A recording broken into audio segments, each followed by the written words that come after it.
Naliligo, Opo.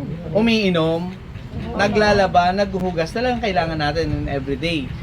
Sakit ng ulo, sakit ng kasukasuan, sakit ng lahat ng sakit ng halos, kahit hindi ka uminom ng medicine, tubig alone, talagang yun pala, tubig lang ang katapat. Okay?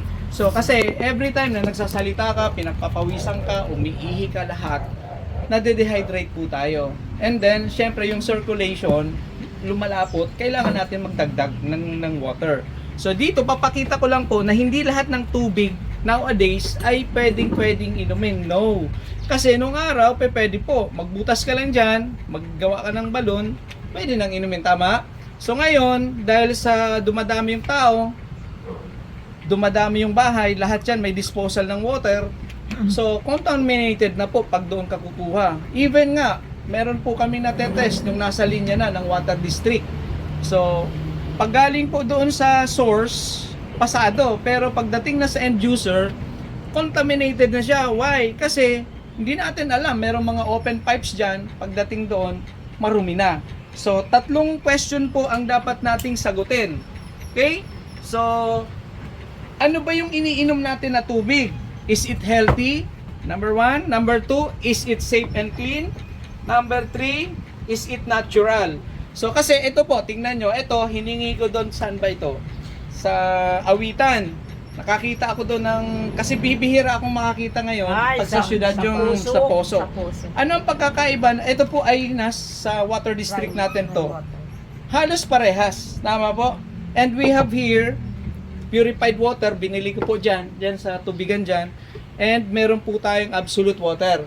So, for your information, marami pong klase ng tubig ngayon. Merong tap water, alkaline water, distilled water, mineral water, and then purified water. Tanong, yan bang iniinom niyo sa bahay nyo, yung kinukonsumo niyo ay safe and clean? Okay, paano malalaman? Meron po tayong tinatawag na TDS.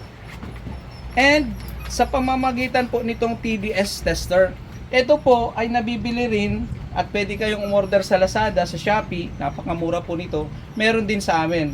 Okay, marami po nito si Tita Bing, tsaka yan, meron po, order na lang po kayo sa kanila, no? So ito, sa pamamagitan nito, kaya niyang sukatin po yung TDS. Ano yung TDS? Total Dissolved Solid. So kasi, itong makikita mo, clear water, pero ang dami pong impurities. Okay? So, meron yung mga heavy metals, minerals, etc. So, ang required po and recommended ng science is 50 below. Ilan po?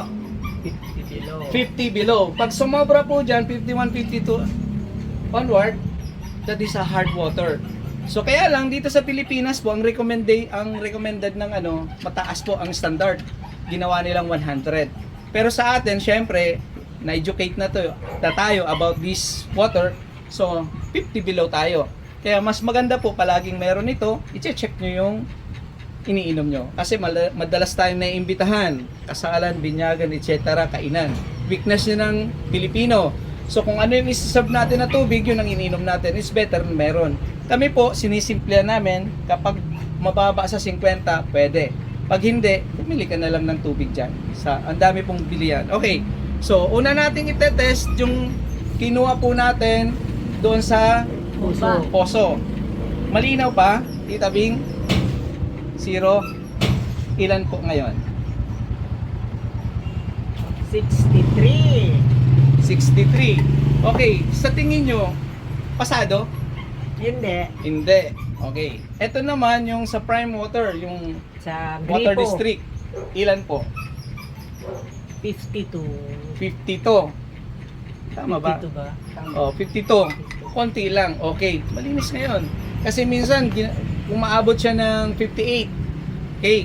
So, ito naman po, si mineral, purified. Same gadget po yung tester yung ginamit natin. Ilan po? 2. It's only 2. So, ang layo po ng difference. Purified. Ito ay ilan?